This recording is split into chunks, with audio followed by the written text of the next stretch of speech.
主播是一个喜欢肖战快6年的小粉丝，见证了他很多重要的时刻，有快乐的，也有难过的。网络上的人对他论议可能会有点大。主播一开始的时候非常玻璃心，听到别人骂他就会特别难过。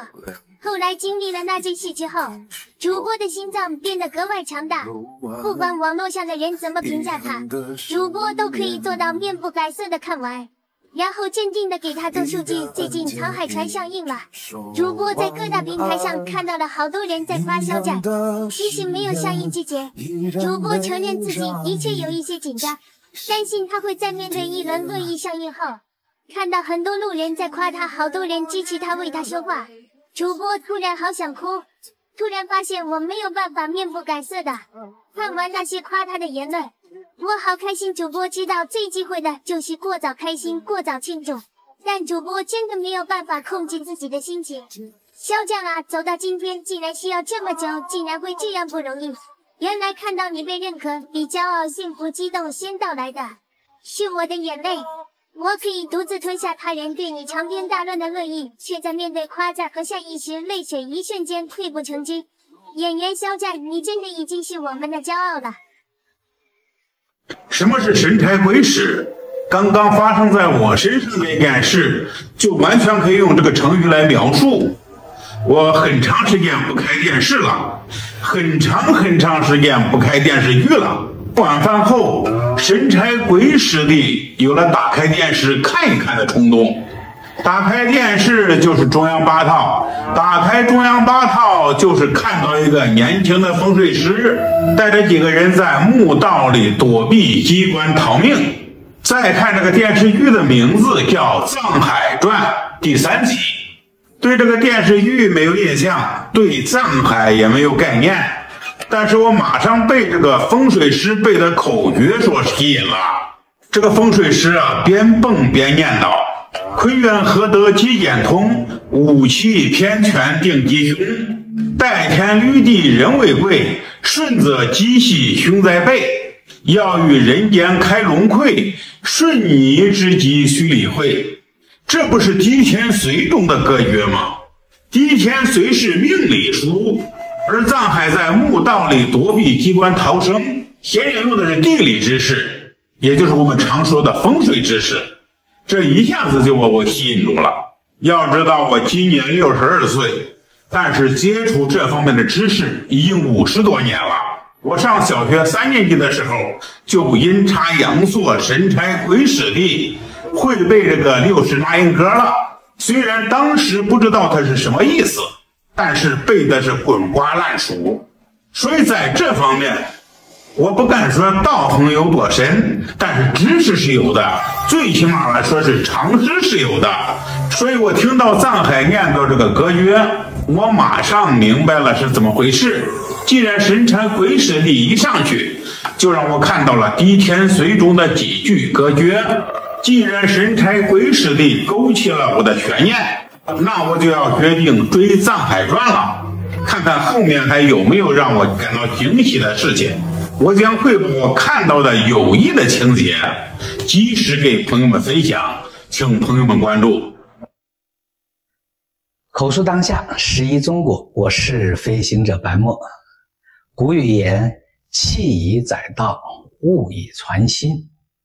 当藏海手执罗盘在朝堂与地宫间翻云覆雨时，这枚圆盘何止是复仇的武器，它是中国千年政治算力与降噪哲学的终极结晶。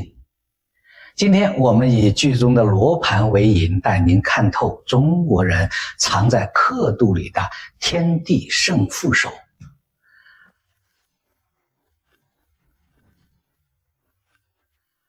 罗盘古称司南，中国4大发明之一，但您可知道，它不仅是地理勘测的仪器，更是暗藏宇宙运行密码的东方图腾。剧中藏海的罗盘藏着3重天地玄机：天盘转星辰，北斗列阵，紫微定宫；藏海夜观星象，谋算黄泉更迭，恰似古天官以星为旗。地盘锁山河，24山象暗合地宫的生死门。他用子午正针破机关时，简直是把罗盘完成了权谋的瑞士军刀。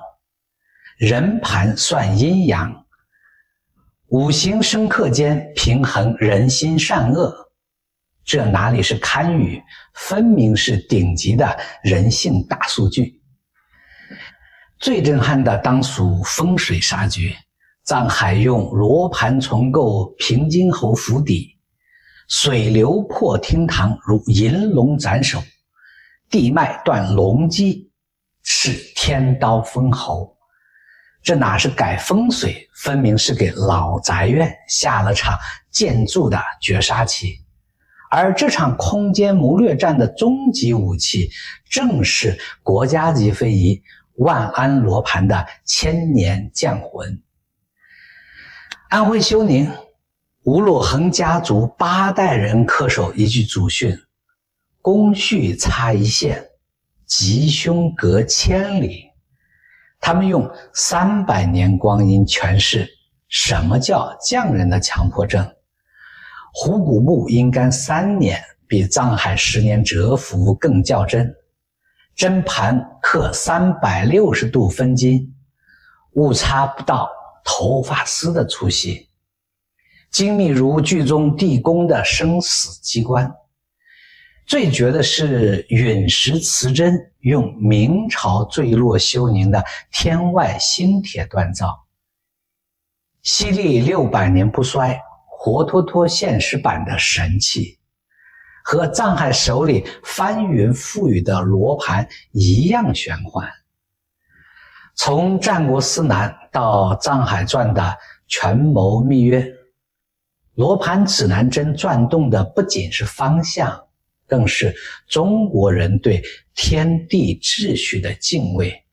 它提醒我们，真正的堪舆不是测算风水吉凶，而是用匠心中正平衡人心的贪嗔痴妄。这枚圆盘早在1000年前就写下了中华文明的终极密码：气至极处便是道。我是白墨，您的关注我的荣幸，我们下期见。